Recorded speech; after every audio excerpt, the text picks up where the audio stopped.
Magandang araw mga kapuso, ito po ang mga ganap na dapat po natin abangan mamaya dito lamang po sa Binibining Marikit.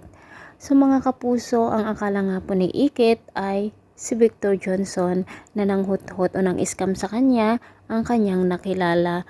Ngunit ito pala ay bodyguard ni Mayumi mga kapuso, kung kaya't noong sinampal ni Ikit si Victor Johnson sa harapan ng mga tao ay galit na galit itong si Mayumi at pinalayas nga niya si Ikit sa kanilang bahay.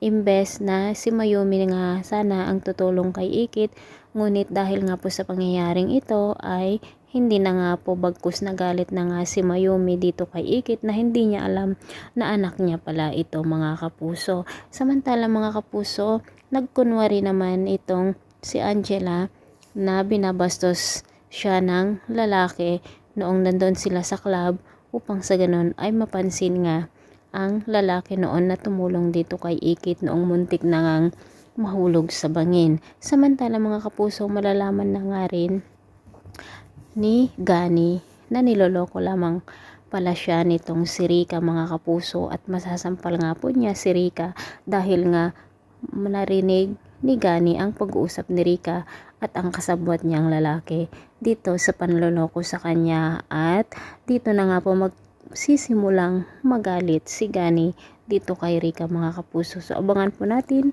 ang susunod pang mga pangyayari, lalo pat ibinando ni Ikit si Victor Johnson na siya daw ang nang-scam sa kanya, na hindi niya alam na si Angela pala ang kaibigan nito na nasa Pinas lamang.